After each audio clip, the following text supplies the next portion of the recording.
belakangan ini banyak sekali komplain atau komentar dari owner, user, bahwa setiap project mulai banyak temuan, banyak terjadi pelanggaran, banyak terjadi sekuen atau alur proses yang tidak sesuai yang diharapkan secara engineering maupun profesional, dan mengarah semuanya itu pada perform MK yang kurang baik. Ini bahaya banget gitu. Ini serius sekali gitu ya. Khususnya proyek-proyek besar dan proyek-proyek strategis butuh sekali peran manajemen konstruksi sebagai MK atau construction manager yang kita sebut CM. Tapi di sisi lain, banyak klien atau user melihat ahli MK justru sebagai bagian dari masalah, bukan lagi sebagai solusi. In Nanamens, kita bahas.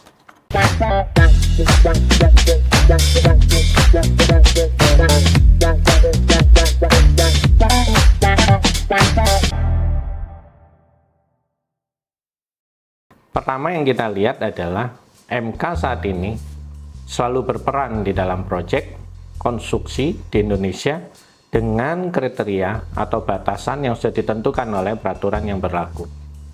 Tapi kebanyakan karena itu suatu mandatori pada level atau ketentuan yang berlaku atau dengan indikator yang sudah ditentukan, MK sering dipandang sebagai pelengkap, sebagai formalitas, bukan kebutuhan nyata di dalam perannya di dalam suatu proyek konstruksi.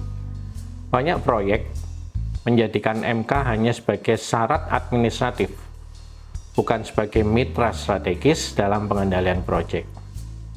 Bisa dicontohkan adalah MK harus ada pada saat pengurusan PBG, karena di situ adalah sebagai wakil owner yang mengerti bahasa teknis, drawing, perencanaan dengan bahasa perizinan yang menjadi tanggung jawab bagi owner untuk memenuhi pengajuan perizinan PBG.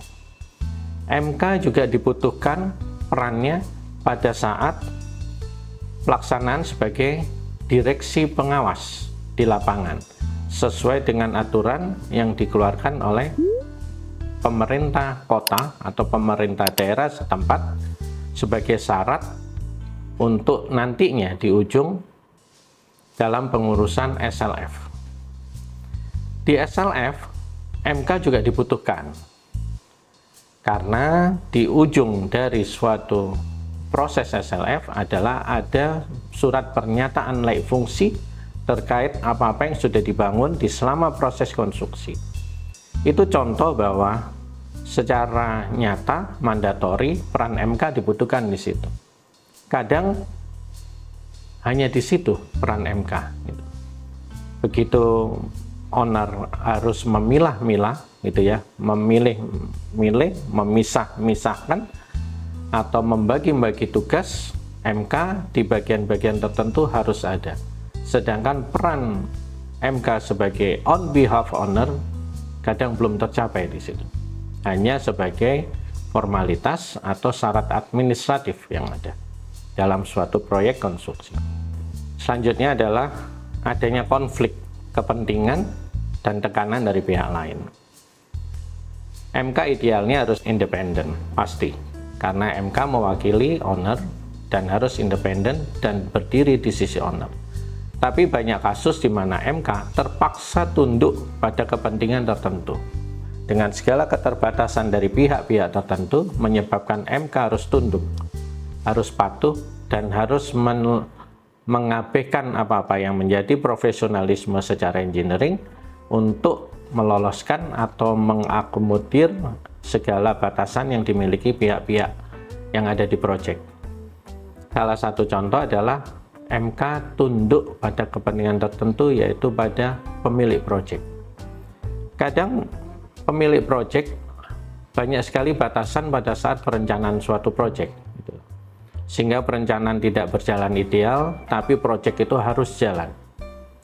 Disinilah posisi MK diharapkan bisa mengakomodir itu semua, walaupun sebetulnya secara sekuen, secara tanggung jawab profesional, proyek ini sudah susah untuk diterapkan dan hampir mustahil untuk diselesaikan. Bisa diselesaikan dengan segala macam penyesuaian, dengan segala macam inovasi atau intervensi, yang dimana hal-hal tersebut tidak ada atau tidak diakomodir dalam suatu peraturan, sehingga MK harus mengambil jalan seperti itu.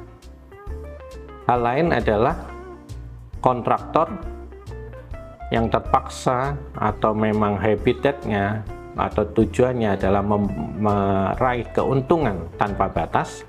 Ini menyebabkan pekerjaan MK semakin susah atau semakin sulit karena harus mengendalikan keputusan-keputusan kontraktor atau tindakan-tindakan action dari kontraktor yang mengarah untuk mendapatkan keuntungan yang lebih besar. Dan selanjutnya adalah terhadap regulator. Regulasi atau status project itu kadang juga menyebabkan peran MK menjadi tantangan yang cukup besar sehingga perlu terobosan-terobosan, inovasi atau intervensi untuk mencapainya. Misal, bahwa proyek ini ternyata harus selesai lebih cepat 3 bulan dari yang direncanakan atau yang dikontrakkan, sehingga perlu banyak sekali inovasi atau terobosan, intervensi yang harus dilakukan, yaitu pengurangan nilai durasi proyek yang signifikan dengan berdampak pada pengurangan nilai proyek di sisi MK, misal, gitu ya, seperti itu. Oke, itu salah satu contohnya. Berikutnya adalah kompetensi ahli MK yang bervariasi dan tidak konsisten. Apa ini maksudnya? Tidak semua MK memiliki standar kompetensi yang sama, walaupun sama-sama mempunyai sertifikat keahlian, kompetensi kerja sebagai ahli MK. Ada gap antara ahli MK yang benar-benar kompeten dan yang hanya ada di, istilahnya, hanya ada di dalam kertas. Itu yang menjadi masalah gitu. Memenuhi persyaratan administrasi, memenuhi persyaratan di dalam penawaran, walaupun memenuhi dalam batasan-batasan yang harus ditawarkan sesuai keahliannya. Tapi di dalam lapangan, apapun yang menjadi kompetensi kerja dapat dilihat seberapa pengalaman MK itu selama ini bekerja dan seberapa pengalaman MK itu berani mengambil keputusan yang sesuai dengan keprofesionalisme sebagai manajemen konstruksi. Hal ini, gap ini gitu ya, semakin memperburuklah citra profesi MK di mata klien atau user. Terus kurangnya inovasi dalam sistem manajemen konstruksi. Banyak MK masih pakai pendekatan konvensional. Semuanya ditulis dengan tangan, di form, tanpa pemanfaatan teknologi modern. Misal AI, misal BIM, misal digital twin. Semua itu intinya adalah pemanfaatan teknologi untuk mempercepat pengambilan keputusan, mempercepat komunikasi just in time, memastikan tracking problem cepat diketahui. Semua simulasi alternatif keputusan, rekomendasi dari MK bisa dibuat dan bisa diketahui dampaknya.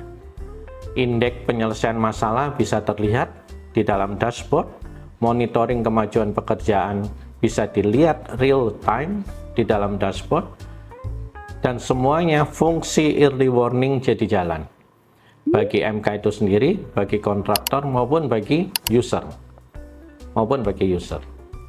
Dan ini membuat MK itu terkesan ketinggalan zaman dan kurang memberikan nilai tambah yang signifikan terkait pemanfaatan teknologi untuk kecepatan di dalam mengambil keputusan.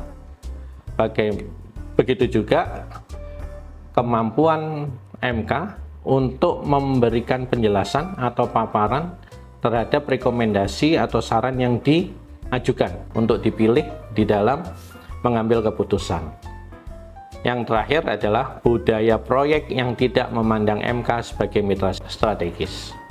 Banyak klien melihat MK sebagai polisi proyek, yang sekedar cari kesalahan, bukan sebagai mitra yang membantu proyek berjalan lebih baik.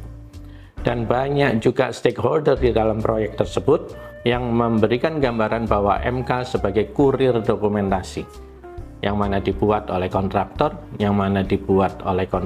dan itu yang disampaikan sebagai laporan kepada owner. Seharusnya MK lebih proaktif dalam memberikan solusi. Fungsinya bukan sekedar menjadi pemadam kebakaran ketika ada masalah. Hal ini yang harus dihindarkan. Banyak sekali kejadian semacam MK sebagai kurir atau MK sebagai wartawan di lapangan hanya memotret dan menyampaikan apa hasil potretannya ke owner untuk menjadi laporan tanpa ada evaluasi, diskusi, analisa gitu ya terkait permasalahan yang ada. Yang ujungnya adalah diharapkan oleh owner berupa saran, rekomendasi, dan solusi. Oke, terakhir, solusi dan perubahan yang bisa kita lakukan. Kira-kira di sisi mana hal tersebut bisa ditingkatkan pada MK? Diungkit untuk menjadi profesional, leverage kita ungkit untuk menjadi seorang MK itu menjadi yang sosok profesional dan performanya bagus di hadapan stakeholder. Yang pertama adalah meningkatkan standar dan profesionalisme MK, membuat sertifikasi yang lebih ketat dan benar-benar menguji kompetensi MK, bukan sekedar formalitas. Dan di situ meningkatkan etika dan integritas MK di dalam menangani suatu proyek agar dipercaya oleh klien dan sesuai dengan harapan klien. Yang kedua, memanfaatkan teknologi untuk transparansi dan efisiensi, menerapkan BIM, AI, Digital Twin dalam sistem pengawasan agar MK lebih objektif dan efisien.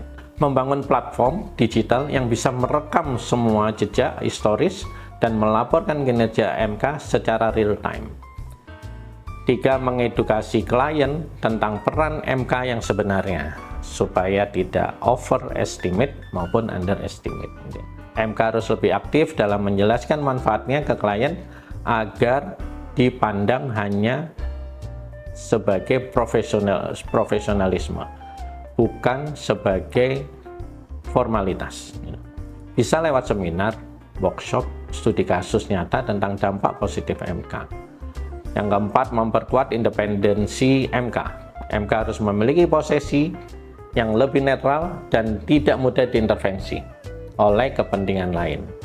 Ini bisa dicapai dengan regulasi yang lebih jelas, tegas soal peran MK dalam proyek. Setiap proyek, setiap langkah, dan setiap tahapan ditentukan sampai dengan outputnya. Mutu output sampai dengan ending suatu proyek. Kesimpulan, memang saat ini citra MK sangat buruk atau belum sesuai dengan harapan user.